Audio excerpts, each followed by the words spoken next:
नमस्कार दोस्तों, मैथ्स पाठशाला में आपका स्वागत है। हार्दिक अभिनंदन। दोस्तों, अपना टॉपिक चल रहा था अनुपात समानुपात का। टॉपिक अपन ने किया है, 2 क्लासेज उस पर कर ली हैं।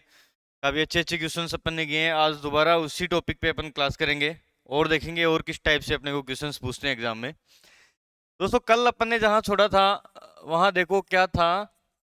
एक क्वेश्चन अपन ने किया था कि भाई ए अनुपात बी अनुपात सी अनुपात डी। अगर मान लो आपको ये दिया हुआ है कि ए अनुपात बी कुछ भी दिया हुआ है, फिर दिया हुआ है बी अनुपात सी और फिर दिया हुआ है सी अनुपात डी, इनके बराबर दिया हुआ है 1:2, 3:1, कुछ भी दिया हुआ है जैसे मान लो। फिर आपको पूछे कि ए अनुपात बी अनुपात सी अनुपात डी की वैल्यू याद कीजिए। मतलब ये अनुपातों में अपने पास पूछे कि भाई ये कैसे निकालते हैं। दोस्तों, यहाँ देखो दोस्तों, कल भी अपन ने ये समझा था कैसे निकालते हैं। जैसे मान लो ये है ए अनुपात बी, दूसरी चीज दी हुई है अपने पास बी अनुपात सी। तो इस बी के नीचे, मतलब जो बी की वैल्यू यहाँ थी उसके नीचे इस दूसरे वाले बी की वैल्यू रखेंगे। ऐसे सी अनुपात दिया हुआ है, तो जो सी है उसके नीचे ही सी और डी। ये दोस्तों अपन अनुपात निकालते हैं। अब दोस्तों, इस बी के आगे जो ये दो जगह खाली रह गई, उसमें जो बी से जो आगे है वो बी ही आएगा, इधर बी। ऐसे ही जो सी के सामने जो जगह है उसमें सी आ जाएगा दोस्तों। ऐसे ही अगर इस बी के इधर रखा हुआ है तो यही बी इधर आ जाएगा। और ये जो सी है इसके आगे दो जगह हैं, तो इधर सी और इधर सी। दोस्तों, इनका जो मल्टीप्लाई होगा वो हो जाएगा ए बी अनुपात सी अनुपात डी। मतलब इनको सबको मल्टीप्लाई जो करेंगे तो वो जो वैल्यू आएगी वो आएगी ए अनुपात बी अनुपात सी अनुपात डी। ये था दोस्तों ए अनुपात बी अनुपात सी अनुपात डी। अब इसकी जगह अगर अपने को ये भी बोल दे कि मान लो ये क्वेश्चन है, इसमें सी अनुपात डी के बराबर सपोज किए देते 2:3। ठीक है दोस्तों, 2:3 देता है। उसके बाद में अपने को ये है कि भाई ए अनुपात बी अनुपात सी अनुपात डी पूछ ले। तो दोस्तों क्या था अपने पास, ए अनुपात बी के बराबर 1:2, बी अनुपात सी के बराबर कितना था दोस्तों 3:1, और सी अनुपात डी के बराबर कितना था 2:3। यस यस थी, ठीक है। अब इस दो के आगे जो भी जगह बची हुई है तो दो को इधर शिफ्ट कर दो, 2 और 2, ठीक है। इस एक के आगे जगह बची तो एक को शिफ्ट कर दो। इसके आगे भाई इस 3 के आगे इधर जगह बची 3 को शिफ्ट करो। इस 2 के आगे इधर जगह बची है 2 को शिफ्ट करो। ऐसे निकालते हैं दोस्तों ये अनुपात टोटल। अब इसमें क्या करोगे आप, इसको मल्टीप्लाई करो, 1 × 3 × 2 कितना हुआ 6। ऐसे इसको करो 2 3 6, 6 दूनी 12। ऐसे इसको करो 2 1 2 दूनी 4। ऐसे करोगे इसको 2 3 6। ठीक है दोस्तों, इसको और आगे आप सोल्व करोगे, 2 से कट रहा है, 2 3 6, 2 6 12, 2 दूनी 4 और 2 3 6। ये है दोस्तों, ठीक है। 3:6:2:3 जो वैल्यू आई है वो है वैल्यू ए अनुपात बी अनुपात सी अनुपात डी की। अगर मान लो इसमें ही ऐसे कैसे पूछे आपको, सिर्फ इतना ही दे कि ए अनुपात बी के बराबर तो है भाई दोस्तों 1:2, और बी अनुपात सी के बराबर दिया हुआ आपको 3:4, ठीक है। ये दिया हुआ है। अगर आपको ये पूछे कि ए अनुपात बी अनुपात सी अनुपात की वैल्यू क्या होगी, ये आपसे पूछ ले, ठीक है। तो ये कैसे निकालेंगे अपन, ये ऐसे निकालेंगे दोस्तों। देखो अभी अभी अपने किया ए अनुपात बी, तो ये हो गया।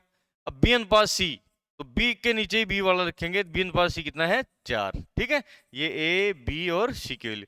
अब इसमें आप देखो दोस्तों, यहाँ 2 के आगे जो जगह है उसमें 2, इस 3 के आगे जगह 3, इनको मल्टीप्लाई करो आप, 3 6 और 8। ये आ गया दोस्तों ए अनुपात बी अनुपात सी की वैल्यू। ऐसे निकालते हैं। कई बार बहुत बार क्वेश्चंस पूछता है एग्जाम में कि ऐसे ऐसे कैसे निकालते हैं, ठीक है दोस्तों। नेक्स्ट क्वेश्चन देखें और किस टाइप से एग्जाम्स में क्वेश्चन पूछते हैं। अपना भाई सिर्फ ये अनुपात निकालना सीखा है कि ए अनुपात बी अनुपात सी अनुपात डी है। अगर क्वेश्चन में ये बोल दें, जैसे मान लो दूसरा क्वेश्चन आपको ये बोले और किस टाइप से क्वेश्चन पूछेगा एग्जाम में, देखो अनुपात के ऊपर कैसे। जैसे मान लो ये कहते हैं कि एक के पास जो है भाई, किसी के पास ये है कि 6060 रुपए है, टोटल है 6060 रुपए। ए बी और सी तीनों के पास, ए प्लस बी प्लस सी के पास 6060 रुपए हैं टोटल। इन रुपयों को ये कह रहा है कि भाई इनका जो खर्च है, ए बी और सी का जो खर्च है वो कह रहा है, अपनी आय का जो खर्च करते हैं ना वो करते हैं कि भाई ये कह रहा है 80%, 85 और 75%। ये कह रहे हैं कि अपनी अपनी आय के ये खर्च कर देते हैं, ठीक है, ए बी और सी। फिर कहता है कि अगर इनका बचत का जो अनुपात है, बचत का जो अनुपात है, बचत का अनुपात क्या होगा, बचत का अनुपात दे रखा है दोस्तों 5 6 और 9, ठीक है। ये बचत का अनुपात दे रखा है, खर्च दे रखा है। फिर ये पूछ ले कि भाई ए की आय कितनी होगी, ए की आय पूछ ले या बी की आय पूछ ले या सी की आय पूछ ले, कोई किसी की भी है, तीनों की पूछ ले, कुछ भी है, ठीक है।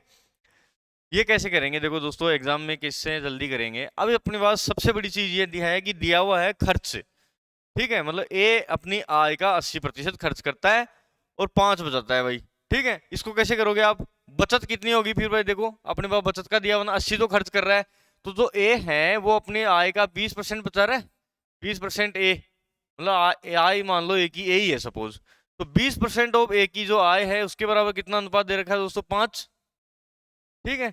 मतलब ये हो गया 20% का मतलब क्या हो गया दोस्तों, 20/100, 20/100 का मतलब 1/5, तो 1/5 ऑफ 1 के बराबर कितना दोस्तों, 5, तो 1 की वैल्यू कितनी आ जाएगी, ये इधर चला गया तो कितनी आएगी, गुणा हो गया 5, 25। इस हिसाब से अपने पास जो है ए की आय जो है वो आ गई 25।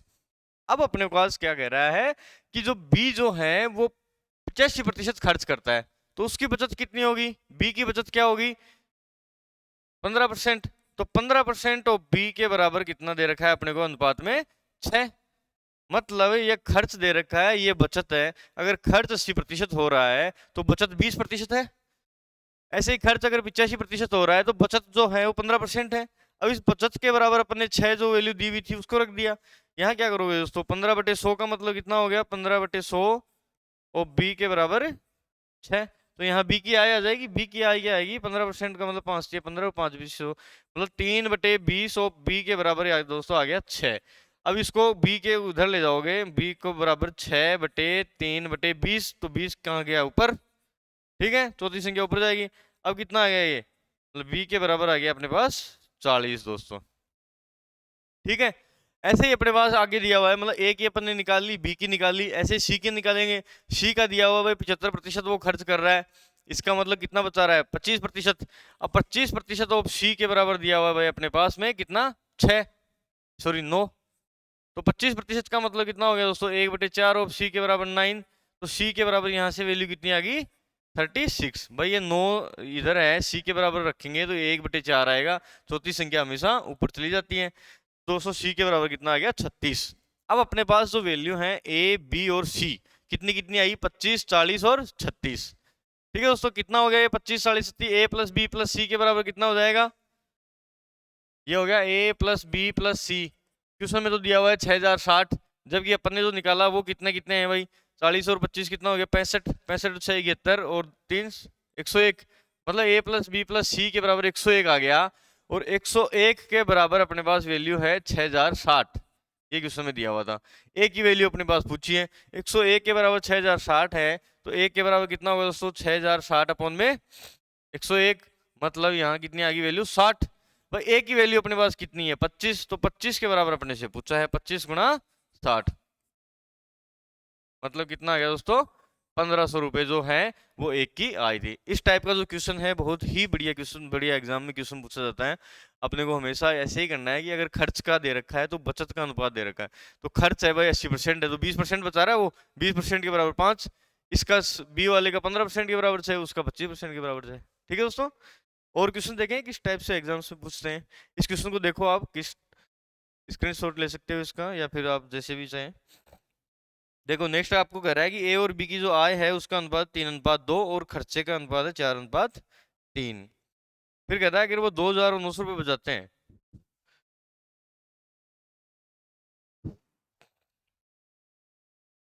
आपको क्वेश्चन नहीं देते, ये कह रहा है जो ए है, ए और बी की जो आय का अनुपात है भाई दोस्तों 2:3, ये है आय का अनुपात, मतलब सैलरी उनकी, ठीक है, कीमत जो भी है, जो भी कमाई है। फिर कह रहा है कि उनकी जो खर्च है, खर्च का अनुपात ए अनुपात बी का कितना है दोस्तों, 4:3, ठीक है, 2:3 वो था ए और बी का, और खर्च का अनुपात दोस्तों है 4:3। फिर कहता है कि दो वे क्रम से 2,900 रुपये बचाते हैं। ये दोस्तों 2:3 नहीं, इनको दोनों बराबर हो गए, इनको कर लो 3:2, आय का 3:2, खर्च का 4:2। ये कहते हैं भाई ए तो जो है वो 2,000 रुपये बचाता है, 2,000 रुपये बचत, और जो बी है वो 900 रुपये बचाता है दोस्तों, ये बी की बचत है, ठीक। अपने पास एक ही आय पूछ ली भाई, एक ही आय है कितनी, या बी की आय कितनी है, जो भी क्वेश्चन है ये पूछ लिया। ठीक है, ये क्वेश्चन अगर आपको एग्जाम में मिले, मतलब आय का अनुपात दे रखा है, खर्च का अनुपात दे रखा है, और फिर बता रहा है भाई 2000 ये खर्च करता है, ये बचाता है, और 900 खर्च बताता है। अब दोस्तों इसमें देखो, अगर मान लो कि ए और बी जो है उनकी आय है 3:2 में, मतलब उनकी जो टोटल इनकम है वो है 3:2, और खर्च दे रखा है अपने पास 4:3 दोस्तों, 4:3 खर्च दे रखा है। तो दोस्तों अपने पास दोनों अनुपातों की संख्याएं, मतलब अनुपात ही दे रखा है, सिर्फ यहाँ कोई एग्जैक्टली डाटा नहीं है। फिर अपने पास ये दे रखा है कि बचत वह है, मतलब ए 2000 रुपये बचाता है और बी जो है 900 बचा रहा है। अगर मान लो अपन इसको मान लें कि भाई इसकी आय जो है 3x और 2x है, भाई कुछ ना कुछ तो मल्टीप्लीकेशन में होगा। अगर 3x है, इस आय में से इसकी भाई जो बचत निकाल दें, आय में से बचत निकाल दें तो खर्चा आ जाएगा। अगर आय है 3x, इसमें इसकी बचत कितना हो रहा है दोस्तों 2000, और इसमें से ये 2x है, इनका दोनों का अनुपात निकालने पर, मतलब ये 3x में से 2000 निकाला एक का, मतलब एक की आय 3x थी और बचत 2000 है, तो आय में से बचत निकालेंगे खर्चा आ जाएगा। और खर्च का अनुपात अपने पास दे रखा है, तो दोस्तों ऐसे ही अगर खर्च का अनुपात इसी हिसाब से निकाल लें अपन, इस वाले बी का कितना खर्चा आ जाएगा, 2x टोटल आय है और इसमें से कितनी बचत कर रहा है 900।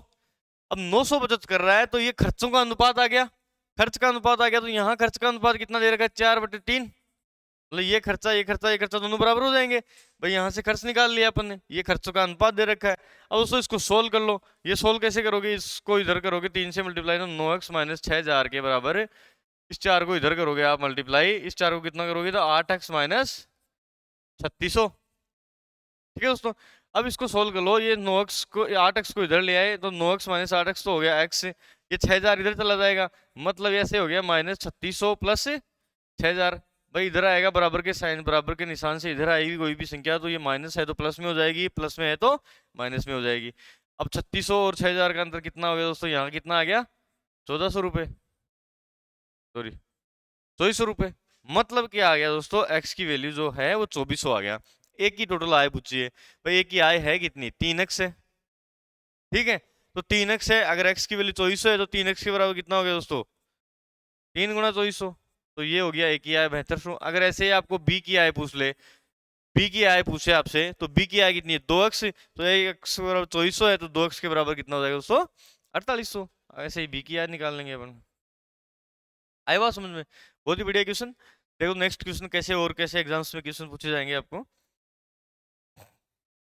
ये कह रहा है कि भाई सभी पुरुष और सभी महिलाओं में जो पार्टी की सैलरी है उनका अनुपात 6:5 है, जबकि एक पुरुष और एक महिला का 2:3 है। भाई ये मान लो, ये कह रहे हैं कि एक कोई कंपनी है, उसमें कुछ पुरुष काम करते हैं कुछ महिलाएं काम करती हैं। क्वेश्चन देखो पहले, ये कहता है कि जो सैलरी देते हैं उनको, महिला और पुरुष को, ये कह रहा है कि सभी महिलाओं को तो देता है, सभी महिलाओं और सभी पुरुषों, ये कह रहा है सभी फीमेल और सभी ऑल मेल, ये कहता है इनको जो सैलरी दी जाती है वो 6:5 में दी जाती है। मतलब कंपनी अगर सैलरी देती है सभी महिलाओं को अगर 6 रुपए देती है, तो सभी पुरुषों को जो है वो 5 रुपए देती है। ठीक है दोस्तों, ये क्वेश्चन है, तो मतलब 6 की जगह आप वो कुछ भी हो सकता है कि कंपनी का खर्चा 60,000 भी हो सकता है महिलाओं पे, या फिर भाई 6 लाख भी हो सकता है। और फिर कह रहा है कि अगर एक महिला और एक महिला का दिया हुआ है, सिर्फ सिंगल महिला, सिंगल वुमेन, और फिर दे रखा है सिंगल मेल, ये कह रहे हैं इनको 2:3 में सैलरी देता है। मतलब कहने का मतलब ये हो गया क्वेश्चन में कि एक कंपनी में कुछ महिलाएं काम कर रही थी, कुछ पुरुष काम कर रहे थे, तो जो महिलाएं और जो पुरुषों की जो सैलरी है, सभी महिला को 6 देता है और सभी पुरुषों को 5 देता है। ठीक है, फिर उसमें एक चीज और बोल रहा है कि अगर सिंगल महिला को 2 देता है, सिंगल महिला को 2 देता है और सिंगल मेल को, पुरुष को जो है 3 दे रहा है, तो क्वेश्चन में पूछ लिया कि महिला और पुरुष की जो संख्याएं हैं, महिला और जो पुरुष की संख्या है उसका अनुपात क्या होगा, संख्या का अनुपात पूछ लिया दोस्तों। ठीक है, संख्या कैसे निकालेंगे दोस्तों, अपने पास दे रखा है, देखो कैसे, आप सोच के देखो, बहुत इजी क्वेश्चन है, बहुत इजी क्वेश्चन, बस आपके माइंड में नहीं आ रही। अगर देखो मान लो ये कह रहा है कि सभी महिलाओं को दे दे, सभी फीमेल को जो सैलरी दे रहा है उसमें अगर अपन एक फीमेल का भाग देते हैं, भाई मान लो सभी महिलाओं को, सपोज कि वो 6,000 रुपये दे रहा था, 6,000 रुपये सभी महिलाओं को दे रहा था, और एक महिला को वो 2,000 रुपये दे रहा है, तो कितनी महिलाएं होगी भाई, 6,000 में 2,000 का भाग देंगे, सिंपल सी चीज है, मतलब 3 महिलाएं होगी ना। इसी टाइप से यहाँ 6,000 नहीं था, ये 6,000 की जगह भाई ये है 6 और 2। अगर सभी महिलाओं को 6 दे रहा है और एक महिला को 2 दे रहा है तो 6/2 तो क्या होगी दोस्तों, महिलाओं की संख्या आ गई। ऐसे ही अगर पुरुषों में वो सभी पुरुषों को 5 दे रहा है, सभी पुरुषों को 5 देता है, और दोस्तों एक पुरुष को वो कितना दे रहा है, 3, तो यहाँ पुरुषों की संख्या आ जाएगी। सभी पुरुषों वाली सैलरी में एक पुरुष की सैलरी का भाग देंगे तो पुरुषों की संख्या आएगी ना। ठीक है, अब इसको सोल्व कर दो आप, मतलब कितना हो गया ये 3:5/3। अब दोस्तों इसको 3 से मल्टीप्लाई, फ्रैक्शन हटाने के लिए क्या करते हैं कि जो मल्टीप्लाई जो नीचे है संख्या है उससे मल्टीप्लाई करके देख लो, इसको 3 से और इसको 3 से, तो इस 3 से तो ये 3 चला जाएगा, तो कितना आ गया दोस्तों, 9:5। मतलब उस कंपनी में जो है 9 तो पुरुष थे और 5 महिलाएं थी। इसी रेशियो में हो सकते हैं, अगर 18 पुरुष हो और 10 महिलाएं हो तो वो भी 9:5 में आएगा। अगर 27 पुरुष हो और 15 महिलाएं हो तो भी वो 9:5 में आएगा। मतलब अब इनको चाहे सेम संख्या से आप कहीं से गुणा करते रहो, अगर मान लो आप 1 से गुणा करते हो या 2 से गुणा करते हो या फिर 3 से इनको गुणा करते हो, तो अनुपात वो का वही रहेगा अगर सेम संख्या से आप मल्टीप्लाई करते हुए जाएंगे। ठीक है दोस्तों, आई बात समझ में। नेक्स्ट क्वेश्चन देखें और किस टाइप के क्वेश्चंस पूछे जाते हैं एग्जाम में। बहुत ही बढ़िया क्वेश्चन था। अब दोस्तों ये कह रहा है कि एक हीरे की जो कीमत है वो वजन के वर्ग के समानुपाती है दोस्तों। ठीक है, ये कह रहा है कि एक हीरा है और हीरे की जो कीमत है, हीरे की कीमत जो है उसके उसके जो है वजन के वर्ग के, वजन का जो वर्ग है, मतलब वजन स्क्वायर, वजन गुणा वजन, वर्ग तो वही होता है, वजन के वर्ग के अनुपाती है। मतलब जितना ये वजन होगा उसका जो स्क्वायर होगा वो उसकी हीरे की कीमत है। ये क्वेश्चन में दे रखा है। ठीक है, हीरे की जो कीमत है उसके वजन के वर्ग के अनुपाती है। ठीक है, फिर कहता है कि अगर वो जो बंदा है उसके पास हीरा था, उसने क्या किया दोस्तों, 3:2:1 में हीरे को तोड़ दिया। ठीक है, तोड़ दिया भाई, 3:2:1 में तोड़ दिया, और फिर अब उसको है ना 4620 रुपए की हानि होगी भाई। अब इसको जो कीमत में 4620 रुपए की हानि हुई है, तो हीरे की कीमत पूछी है उसने, कीमत थी कितनी शुरू में दोस्तों। ठीक है, एक हीरा था आपके पास, उस हीरे को 3:2:1 में तोड़ दिया, मतलब एक तो तीसरे भाग में तोड़ दिया, दूसरे भाग में 1 2 बच गया वो। ठीक है, 3:2:1 अनुपात में तोड़ दिया। इस क्वेश्चन को देखो कैसे करोगे। अगर 3:2:1 में है, तोड़ने के बाद है, तो अगर मान लो नहीं तोड़ता, वो टोटल पार्ट था कितना, बस 3 और 2 5 6 थे। अगर मान लो कि 6 किलो का वो था हीरा, अब उसको 3 किलो का ए कर दिया, 2 किलो का ए कर दिया, 1 किलो का ए कर दिया, मतलब अगर तोड़ता नहीं तो वो 6 किलो का था। ठीक है, तो जो कीमत थी उसकी, वो कहता है कि वजन का स्क्वायर थी, मतलब 6 का स्क्वायर थी। इसका मतलब जो कीमत पहले थी बिना तोड़े हुए वो 36 थी। अब उसको भाई उसने तोड़ दिया, 3 किलो का ए कर दिया, 2 किलो का ए कर दिया, 1 का ए कर दिया। अब कीमत क्या हो जाएगी भाई, अब कीमत भी उसके वजन के हिसाब से हो रही है। तो अगर पहले तो है 3 का स्क्वायर मतलब वर्ग, फिर 2 वाले का भाई कितनी कीमत होगी, 2 का स्क्वायर क्वेश्चन के अकॉर्डिंग। अब 1 वाले का कितना होगा भाई, 1 का स्क्वायर। मतलब अलग अलग अपन तोड़ के देखें तो उसकी जो कीमत थी वो कितनी होगी भाई, 9, यहाँ से 4 और यहाँ से 1, मतलब 14 जो थी उसकी तोड़ने के बाद में वैल्यू हो गई। अब 14 तोड़ने के बाद में होगी, 36 पहले थी, तो दोस्तों कितना अंतर हो गया, पहले 36 रुपए था, अब 14 हो गया, तो कितना हो गया, 22 रुपए। मतलब उसको जो है पहले 36 की जगह अब 14 रुपए ही है वैल्यू, तो उसको हानि हुई। हानि कितनी होगी, 22 की। जबकि क्वेश्चन में कह रहा है कि जो हानि है वो 4620 की है, मतलब 22 के बराबर कितना दे रखा है, 4620, 22 के बराबर दे रखा है। तो 1 के बराबर कितना हो जाएगा दोस्तों, 22×44, भाई 1 के बराबर कितना हो गया, 210। अपने को क्वेश्चन में पूछा है कि कीमत बताओ, उसकी कीमत है कितनी हीरे की कीमत। अब 1 के बराबर 210 था, तो वह 36 के बराबर पूछा है, तो 36 के बराबर कितना हो जाएगा दोस्तों, 36×210। ठीक है, इसको आप मल्टीप्लाई कर दो, 36 को आप 21 से 210 से मल्टीप्लाई करोगे तो कितना है दोस्तों, 6, 3 और 12 15 5 1 3 6 1 7, मतलब 7560 रुपए जो है उस हीरे की शुरुआती वैल्यू थी। मतलब ये क्वेश्चन बहुत बार एग्जाम में पूछता है। इस क्वेश्चन को समझ लो, है क्या ये चीज। ये कहता है कि एक हीरा था जिसकी कीमत जो है उसका जितना भी वजन है उसके स्क्वायर के बराबर है, मतलब उसके स्क्वायर के अनुपाती है। ठीक है, अब कहता है कि वजन तो अपने पास था ही नहीं, पहले पता ही नहीं है। वो कह रहा है कि इस हीरे को एक 3 किलो का तोड़ दिया, फिर 2 किलो का, 1 किलो का, मतलब ऐसे 3 पार्ट कर दिए। भाई अगर पार्ट नहीं करता, इसका मतलब ये हो रहा है कि 3 2 5 1 6 किलो था उसका वजन शुरू में, तो उस जो शुरुआती जो वजन था उसकी कीमत थी वो भाई वजन के स्क्वायर के बराबर थी, मतलब 36 होगी। अब भाई तोड़ने के बाद में इस वाले की कीमत 3 का स्क्वायर हो गई, अगले वाले की 2 का स्क्वायर, अगले वाले की 1 का स्क्वायर, ऐसे करके 14 आया। अब दोस्तों उसकी जो कीमत थी उसमें 22 की कमी आ रही थी, 22 के बराबर क्वेश्चन में 4620 पूछा है। इस हिसाब से इस क्वेश्चन को करते हैं दोस्तों, ठीक है। आया बात, मतलब इसका कंसेप्ट समझ लो, आपको कहीं फॉर्मूले वॉर्मूले की जरूरत नहीं पड़ेगी, कोई भी चीज याद करने की जरूरत नहीं पड़ेगी। एग्जाम्स में यही जो आप कंसेप्चुअल आपके समझ में आ जाएगा कि कैसे करते हैं क्वेश्चन को, तो वो आप जल्दी से जल्दी उस एग्जाम में क्वेश्चन कर पाओगे, ठीक है दोस्तों। नेक्स्ट क्वेश्चन देखें और किस टाइप से क्वेश्चन पूछता है। देखो, अगर मान लो आपको ये बोल दे, जैसे एक थैले में भाई आपको बोल दे कि 1 रुपये 50 पैसे और 25 पैसे के कुछ सिक्के हैं और सिक्कों की संख्या का अनुपात दे दे अपने को, और कुल जो है वैल्यू 430 है।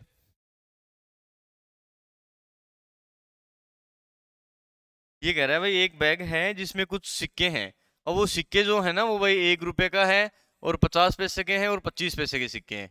ये कह रहा है, ठीक है, 50 पैसे के, 25 पैसे के और 1 रुपए का, ये सिक्के हैं, क्वेश्चन समझो, ठीक है।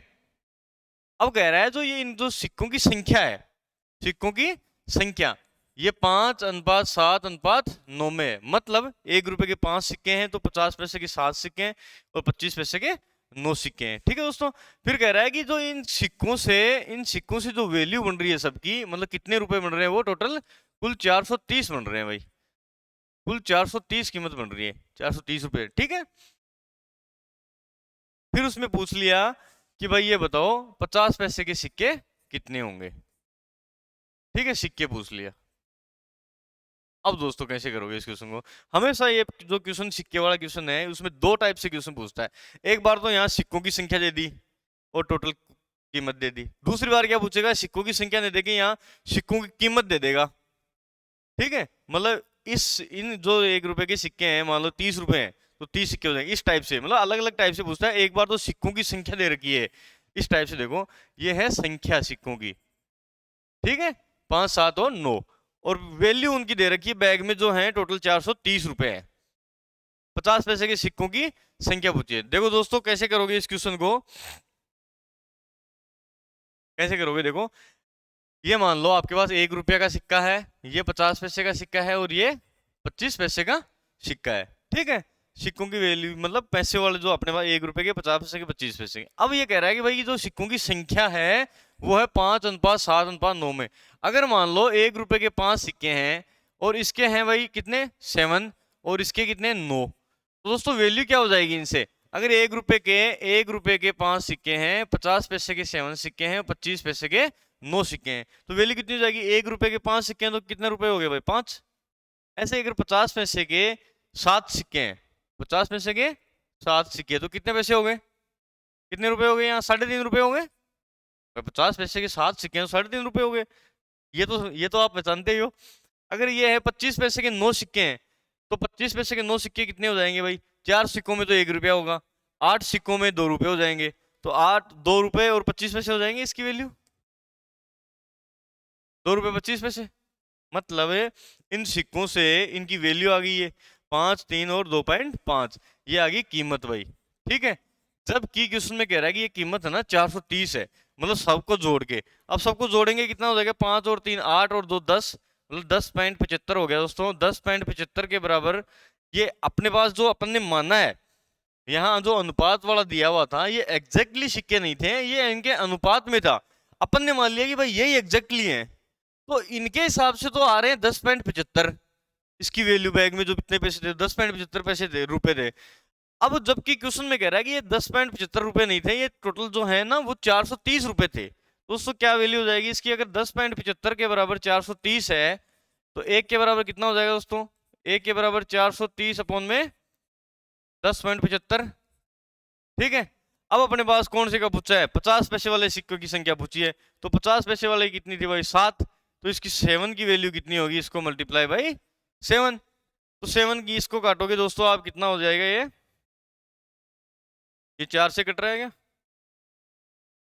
ये कट गया दोस्तों, 4 से कट जाएगा, 4 मतलब 40 आ गया यहाँ पे, और इंटू 7 मतलब कितना हो गया दोस्तों 280 सिक्के, ठीक है। यहाँ सिक्कों की संख्या इस टाइप से, मतलब जब सिक्कों की संख्या दे रखी है भाई, सिक्कों की संख्या दे रखी तो अपने पास कीमत निकाल लो उसकी, सीधी सी सिंपल सी बात है।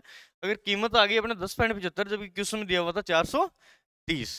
ठीक है, देखो दोस्तों दूसरा और क्वेश्चन पूछता है इसी में, यहाँ तो सिक्कों की संख्या दी हुई थी। देखो दूसरा क्वेश्चन देखते हैं, और उसमें कह रहा है कि जो कीमत का अनुपात दे दो, मान लो आपको 30, 11, 7। ठीक है,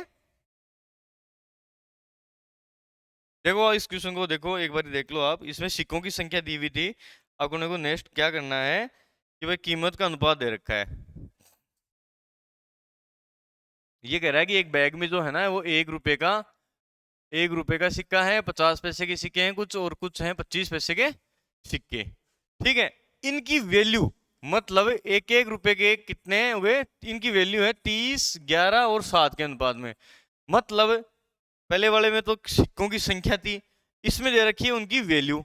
मतलब एक एक रुपए वाले तो हैं वो मिला के 30 रुपए हो रहे हैं, 50 पैसे वाले जो सिक्के मिला के हो रहे हैं 11 रुपए, ऐसे 25 पैसे वाले सिक्के मिला के हो रहे हैं 7 सिक्के। अब इसमें दोस्तों अपने को कह रहा है कि अगर यहाँ कुल सिक्कों की संख्या जो है वो 480 होती तो वह 50 पैसे की सिक्के की संख्या वो बात ज्ञात। अगर यहाँ दे रखा है अपने पास कुल सिक्के की संख्या दे रखी है 480।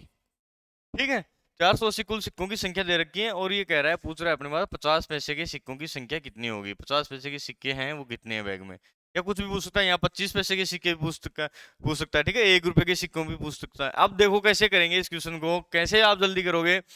सिक्के वाले में 2 टाइप के क्वेश्चन बनते हैं, एक में तो सिक्कों की संख्या दी हुई होती है, एक में सिक्कों की वैल्यू दी हुई होती है, उस पैसों की वैल्यू। यहाँ वैल्यू दी हुई है, मतलब एक एक रुपए वाले कुल मिला के जो है 30 रुपए बना रहे हैं, 50 पैसे वाले मिला के जो है 11 रुपए बना रहे हैं, और 25 वाले जो हैं वो 7 रुपए बना रहे हैं। दोस्तों कैसे करेंगे आप देखो, 1 रुपए वाला है ये रुपए है, ये कह रहा है सिक्के की जो संख्या है ये 50 पैसे वाला है और ये 25 पैसे वाले हैं। ठीक है, अब दोस्तों यहाँ कह रहा है कि 1 रुपए वाले जो हैं वो 30 रुपए बना रहे हैं। अब 1 रुपए वाले तो 30 रुपए बना रहे हैं, तो सिक्के कितने हो गए भाई, 30 सिक्के हो जाएंगे 1 रुपए के।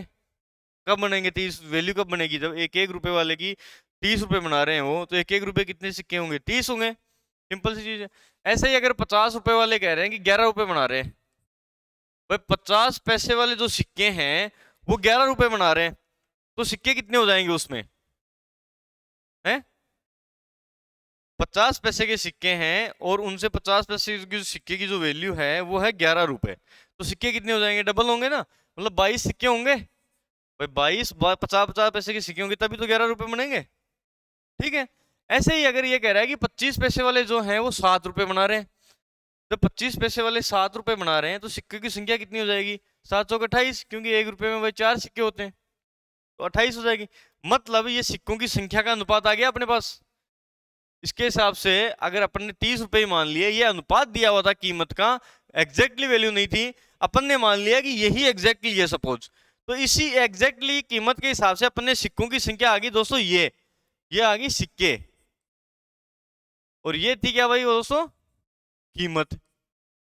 ठीक है, अब 30, 22 और 28 जो हैं कितने हो गए टोटल, 30 और 20 50 और 70, 70 और कितने हो गए 8, 80, मतलब 80 हो गए। इसके हिसाब से तो अपने पास आ गए 80 सिक्के, जबकि क्वेश्चन में कह रहा है कि 80 नहीं है, ये 480 सिक्के हैं, मतलब 80 के बराबर जो हैं वो है दोस्तों 480। ठीक है, तो एक के बराबर कितना होगा, 480 बटे 80, 480 बटे 80 कितना हो गया दोस्तों, 8 सिक्के 48, एक के बराबर कितनी वैल्यू आ गई 6। अब पूछा है अपने पास 50 पैसे वाले सिक्कों की संख्या, 50 पैसे वाले सिक्के कितने थे भाई दोस्तों, 22, तो एक के बराबर अगर 6 हैं तो 50 पैसे वाले सिक्के कितने हो जाएंगे, 22 सिक्के 132 दोस्तों। ऐसे अगर आपको पूछ ले कि 25 पैसे वाले सिक्के की संख्या कितनी होगी, भाई एक के बराबर 6 है, तो ये 25 पैसे वाले 28 के बराबर कितना हो जाएगा, 28 × 6, मतलब कितना हो गया 8 सिक्के 48, 4 6 12 4 16, मतलब ये हो गया 168। और ऐसे ही आपको पूछ ले कि एक एक रुपए वाले सिक्कों की संख्या कितनी होगी, तो भाई सिक्के की संख्या यहाँ 30 है, अगर एक के बराबर 6 है तो 30 के बराबर कितना हो जाएगा, 30 × 6 180। इस क्वेश्चन में ये कुछ भी पूछ सकता है, 50 पैसे वाले सिक्के पूछ सकता है, 25 पैसे वाले भी सिक्के पूछ सकता है, ऐसे पूछ सकता है कि 50 पैसे और 25 पैसे वाले सिक्के मिलाकर कुल कितने सिक्के हैं। ठीक है, मतलब कुछ भी पूछ ले, आगे आपको कंसेप्ट ये समझना था कि भाई इसमें अगर वैल्यू दी हुई थी तो वैल्यू के अकॉर्डिंग वैल्यू का अनुपात दिया होता, एग्जैक्ट वैल्यू नहीं था, अगर वैल्यू के अनुपात को ही अपन वैल्यू मान लेते तो भाई उसके हिसाब से सिक्कों की संख्या आ रही थी 80 टोटल मिला के। अब 80 के बराबर अपने पास क्वेश्चन में दिए हुए थे 480 दोस्तों। ठीक है, बहुत ही बढ़िया क्वेश्चन थे दोनों क्वेश्चन, बहुत सारी एग्जाम से पूछते हैं और बहुत बार पूछते हैं। हर साल किसी न किसी एग्जाम में ये सिक्के वाला क्वेश्चन जरूर पूछता है।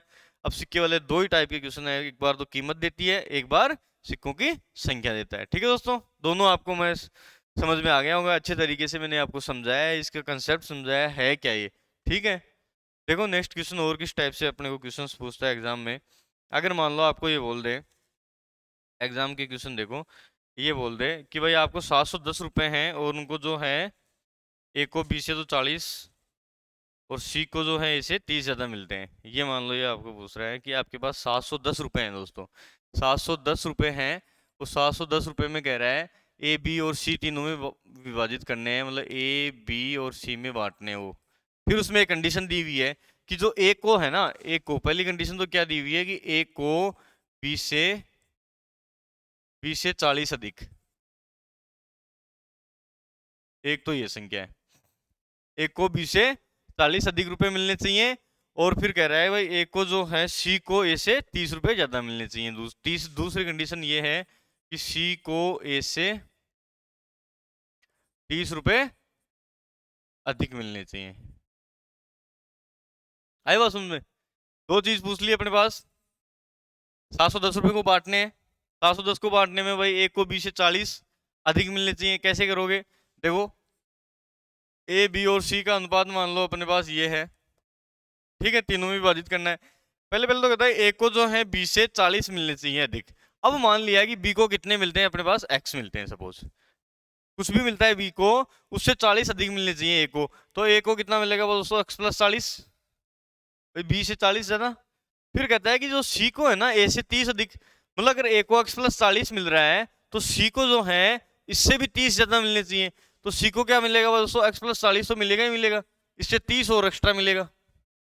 ठीक है, मतलब एक्स प्लस 70 हो जाएगा। ये अपने पास वैल्यू आ गई भाई x plus 40 plus x plus 70, total value होगी ये तीनों की मिला के। अब तीनों को मिला के ये बांटना है 710, मतलब तीनों की जो वैल्यू है वो 710 के बराबर होगी। भाई 710 को ही तो बांट रहे थे, वो 710 को बांट रहे थे, उनमें से ये कह रहा था कि जो ए को है बी से 40 अधिक और जो सी को है ए से 30 अधिक। ठीक है, टोटल वैल्यू 710 के बराबर है। यहाँ की वैल्यू कितनी होगी, 3x प्लस कितना हो गया दोस्तों 70 और 40 110, इसके बराबर 710। तो दोस्तों यहाँ 3x के बराबर कितना आ गया, 710 में से 110 गया तो 600, मतलब x की वैल्यू कितनी आ गई 200 रुपए। ठीक है दोस्तों, मतलब b को जो है वो 200 रुपए मिल रहे हैं, b को 200 रुपए मिल रहे हैं, b की वैल्यू आ गई। अब कहते हैं इसमें क्वेश्चन ये पूछ ले कि भाई a को कितने मिलेंगे, तो a को जो है x से कितने ज्यादा मिल रहे 40, मतलब a को 240 मिल जाएंगे। और ऐसे पूछ ले आपको कि भाई c को कितने मिलेंगे, अगर x की वैल्यू 200 आई है तो भाई इसमें x प्लस 70 मिल रहा है c को, तो इसमें 270 मिल जाएंगे। ठीक है दोस्तों, आई बात समझ में यार? ठीक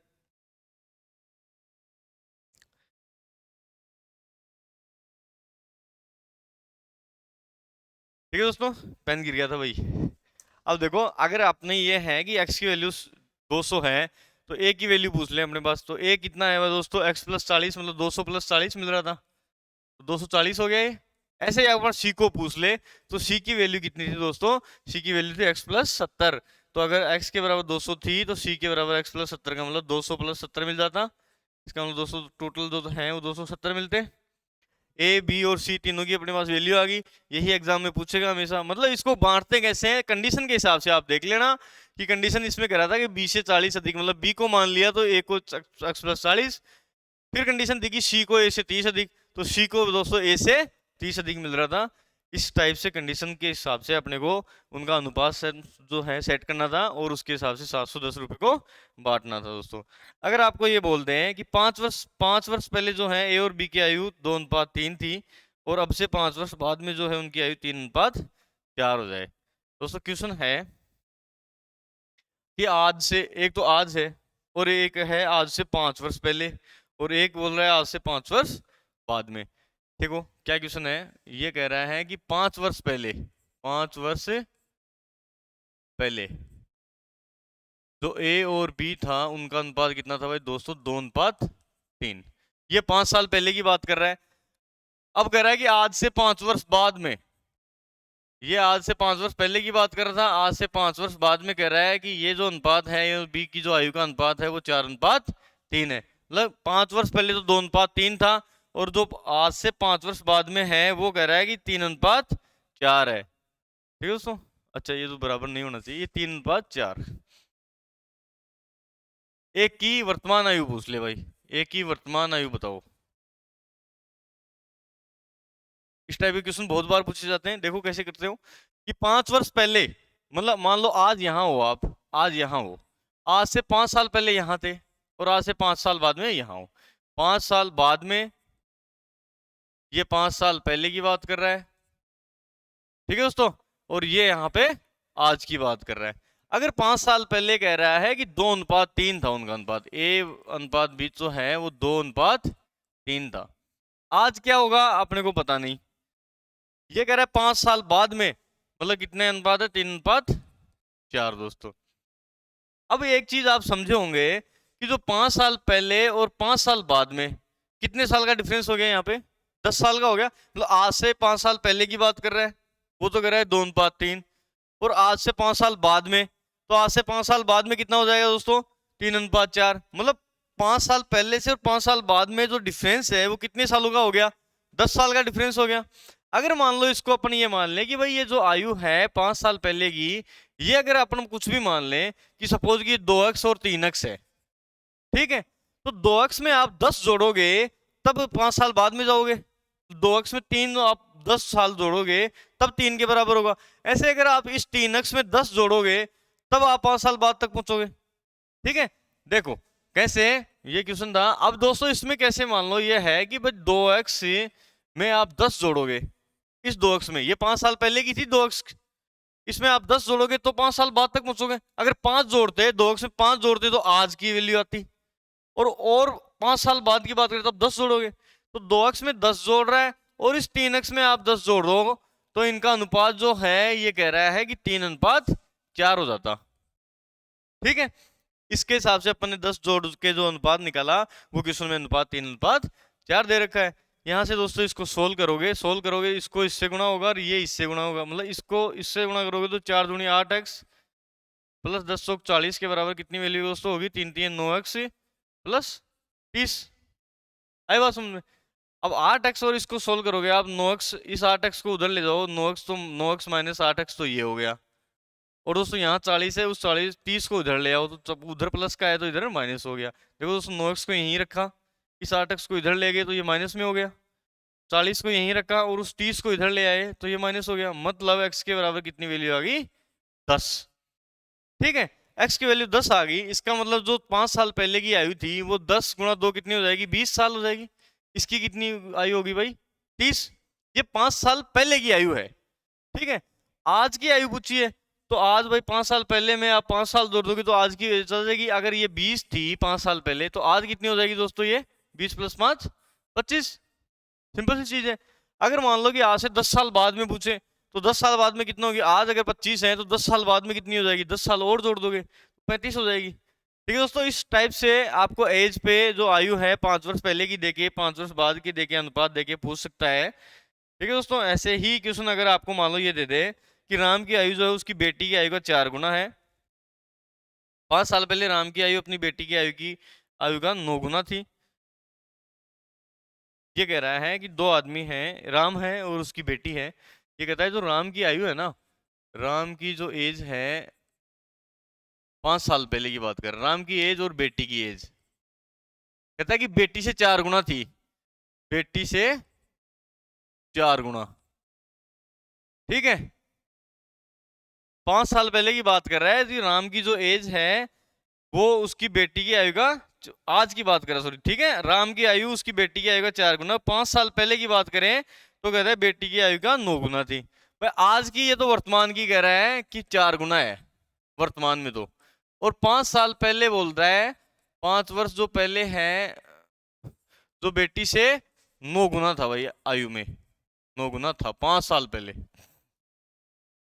ठीक है, कैसे करोगे, वर्तमान आयु पूछ ले कि वर्तमान बताओ, दोनों की बता दो वर्तमान आयु। कैसे करोगे? हैं? देखो, ये तो कह रहा है राम है और ये कह रहा है उसकी बेटी है। कहता है कि आज जो है ना बेटी से 4 गुना है वो। अगर मान लो बेटी को कुछ भी मानो, अगर 1 मानते हो तो उसकी राम की आयु कितनी होगी? 4, 4 गुना। अगर बेटी को आप 2 मानोगे तो राम की आयु कितनी होगी? 8, 4 गुना होगी। अगर इसको 3 मानोगे तो वो 12। ठीक है, मतलब इनका जो आयु का अनुपात है वो 4:1 हो गया। आज का जो रेशियो है उसका अनुपात है, अगर उसकी राम की 4 है तो बेटी की 1 होगी। ठीक है, 4 गुना होगा। ये कह रहा है कि 5 साल पहले मान लो कि ये एक एक्स था, सपोज कि ये एक्स है और ये कितनी हो जाएगी भाई? 4x। ठीक है, मतलब एक्स मान सकते हैं उसको, बेटी की अगर एक्स है तो उसकी 4 गुना है। सिर्फ कह रहा है कि 5 साल पहले, तो 5 साल पहले इसकी आयु कितनी होगी भाई? इसमें से 5 निकालेंगे तो 5 साल पहले कितनी होगी? 4x minus 5। और दोस्तों इसकी कितनी हो जाएगी? इसमें से 5 निकालेंगे, x माइनस 5। आज जो आपकी एज है, सपोज कि आज इसकी एज ये 4x है, 5 साल पहले कितनी थी? आज की एज में से 5 माइनस करोगे, ऐसे 4x माइनस 5 कर दिया। बेटी की क्या थी? अगर आज x है तो 5 साल पहले की x माइनस 5। फिर कहता है कि उसकी जो आयु थी ना वो 9 गुना थी। मतलब क्या हुआ कि जो 4x माइनस 5 जो 5 साल पहले की आयु थी, वो कहता है कि अपनी बेटी की आयु जो थी ना x माइनस 5, उसकी 9 गुना थी। मतलब इस बेटी वाली जो आयु थी उसको 9 गुना के बराबर था वो। कर सकते हो आप ऐसे। ठीक है, इसको सोल्व कर लो आप। कितना हो गया? 4x माइनस 5 के बराबर कितना हो गया? इस 9 को गुना करोगे आप तो 9x माइनस 45। मतलब दोस्तों कितना हो गया? क्या इस 4x को उधर ले जाओगे तो 9x माइनस 4x तो इधर हो गया, और दोस्तों इस माइनस 5 तो यहाँ रहेगा ही, और ये प्लस 45 जो है इधर आएगा तो ये 45 हो जाएगा। मतलब दोस्तों यहाँ कितना हो गया? 40 के बराबर 5x हो गया। तो x की वैल्यू कितनी आएगी दोस्तों? 40/5 का मतलब 8। x की वैल्यू 8 आ गई है। इसका मतलब जो राम है वो 8 गुना 4 है, तो राम की आयु तो कितनी होगी दोस्तों? 32। और ये कितनी थी? x मतलब 8। इसका मतलब क्या हुआ? ये 4 गुना है वर्तमान में, यही क्वेश्चन में दे रखा था। तो उसमें वर्तमान आयु पूछी है उसमें, तो वर्तमान आयु तो बेटी की तो 8 है, और जो उसके पापा राम है उसकी आयु कितनी होगी? उसकी 4 गुना थी, 8:32। ठीक है दोस्तों, इसी टाइप से क्वेश्चन पूछे जाते हैं दोस्तों। अनुपात समानुपात में हमने काफी अच्छे अच्छे क्वेश्चंस कर लिए हैं। शायद ऐसा कोई क्वेश्चन बचा हुआ नहीं है कि अब अनुपात समानुपात में कोई क्वेश्चन रह जाए। इसी टाइप के क्वेश्चन आपको घुमा फिरा के ऐसे ही पूछता जाएगा। ठीक है दोस्तों, और कोई क्वेश्चन होगा तो अपन बाद में डिस्कस करते रहेंगे। बाकी मेरे हिसाब से ये सारे क्वेश्चन हो गए हैं, और कोई ये जो क्वेश्चन मैंने कराए हैं वो क्वेश्चन है किसी एग्जाम में आए हुए पैटर्न पे, मैंने सिर्फ उनमें संख्याएं चेंज होंगी, बाकी जो कंसेप्चुअल जो है वो चेंज नहीं है। ठीक है दोस्तों, फिर मिलते हैं नेक्स्ट वीडियो में। Thank you.